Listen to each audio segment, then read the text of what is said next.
which sectors and regions are outperforming, and just take a closer look overall. Let's help us do that by welcoming in our next guest, Lance Groth, the owner of Groth 1031. Lance, great to have you with us. Now, first things first, let's just talk about the state of the real estate market from your perspective and where your expertise lies here. Well, thank you for having me. Where my expertise lies is where Growth 1031 is a company that sits at the middle of all the buying and selling and shelters the capital gains taxes for investment property. So we literally do see everything. And what we're mainly seeing is people are just kind of repositioning their investments. You know, it's still an impact of post-COVID, but it's just a lot of repositioning in the kind of this tight market. And so with that, obviously 1031, a reference to the 1031 exchange, but for any of our viewers who aren't as familiar, can you just explain how a 1031 works? Yeah, well, simple. If they purchase a piece of property at $100,000, they sell it at $200,000 in most high tax states, they're probably going to owe about $30,000 in taxes. That's 30%. In order to avoid that, you're going to utilize what's called a 1031 exchange, and our company facilitates that, in which they have to reinvest the capital into a property of equal or greater value, and then they avoid all taxes. And so then let's talk about the short-term rental crackdown. We're seeing it in big cities, New York, one of those cities here. Are they actually hurting the housing market? I'm reading a lot about them and just sort of general gripes. But as far as the actual data that you're seeing and what you're hearing from your clients and observations you're making, are they actually detrimental?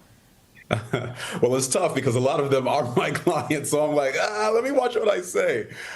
This is the honest truth. I can't frame it as it's hurting the market, but the fact is things like Airbnb gave an army of people the ability to be hotels. So one, the hotel associations and the hotel industry got heavily impacted. Now with all these people that have this ability to turn their home into an investment property, it literally brought in a ton of investors. So homes that were typically available for purchase for people to buy their homes, living, now went to this large institutions of investors. So it has caused a lot of, I'd say, disturbance, and it just forced the market to change aggressively.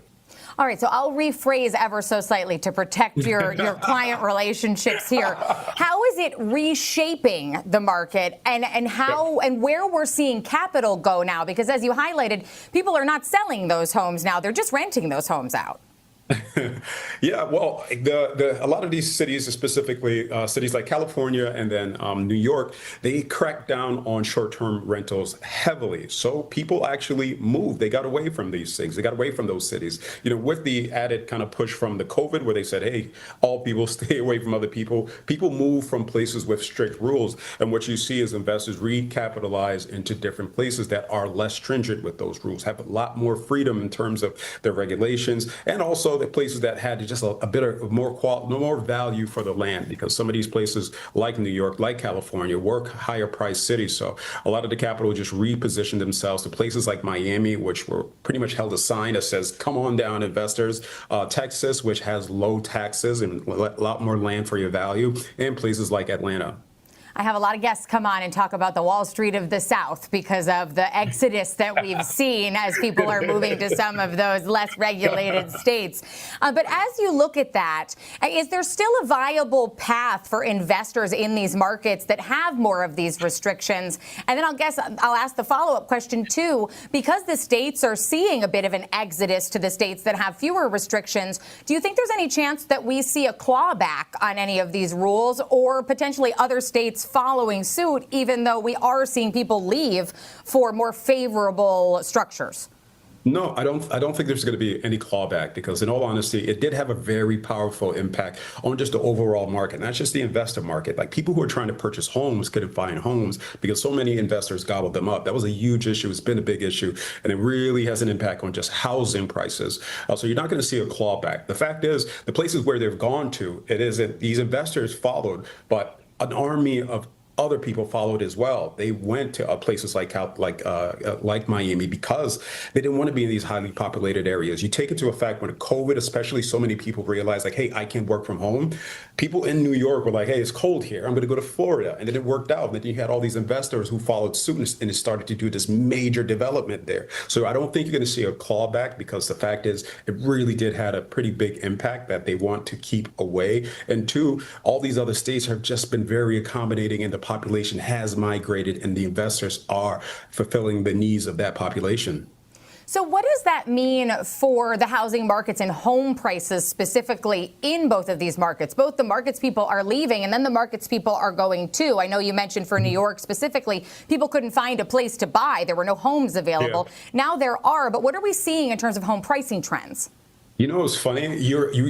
Right now, you would typically see people lower their value because so many homes are staying on the market for so long, and you would expect the sellers to say, "All right, well, maybe I'll just drop it a couple, 50,000, 100,000." But people have been sitting still. Personally, I think it's more so that they're kind of waiting for interest rates to drop because loans are very expensive to actually get these properties. But it is that this migration isn't clawing back soon. These people have moved there. They have been accommodating.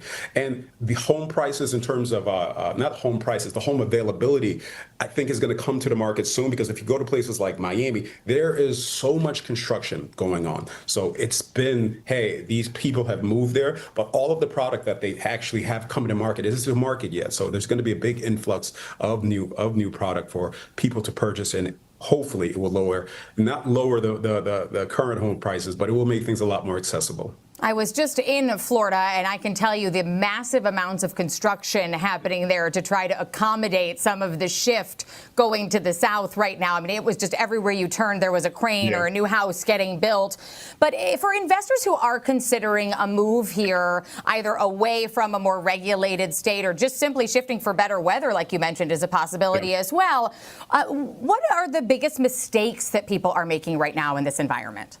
When they go to these places, they're kind of coming in, especially these short-term renters. The funny thing about the short-term renters is they're kind of new investors. You know, they just started learning how to Airbnb and they went through the process, and they're kind of walking in and saying, well, this is how it worked here. This is how it's going to work there.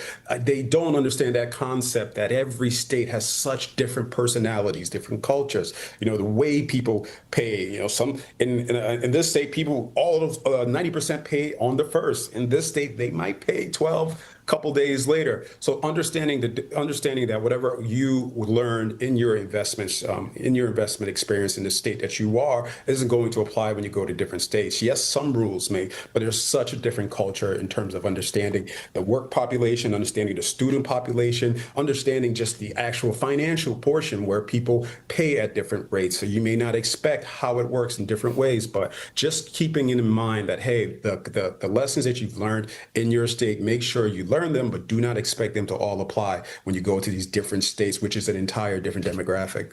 And you bring up a great point there, and I want to bring us back full circle to the 1031 since it's in your title and one of your specialties in terms of helping your investors keep their capital.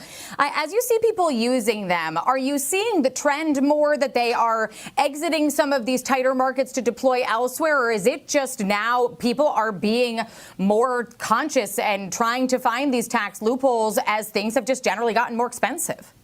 No, that's a good point. But with Growth 1031, we don't just see people fleeing and leaving just this state and going to that state. And granted, in our company, Growth 1031, we operate on a national level. But what you do see is people kind of repositioning to different types of assets.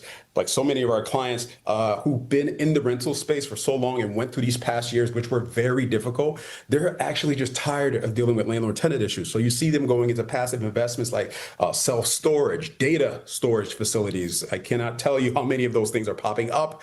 By the way, if anybody figures out how to handle the water issues and the energy issues, they're going to be trillionaires.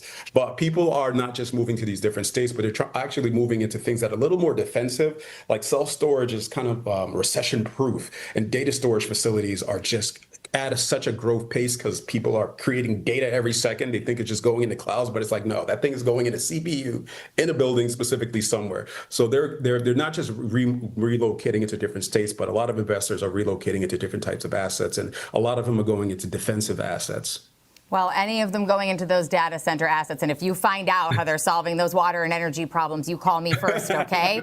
Lance, we really appreciate you joining us today. Great chatting with you, and fantastic last name, especially for what you do. Lance Groth, owner of Growth 1031. Thanks again for being with us.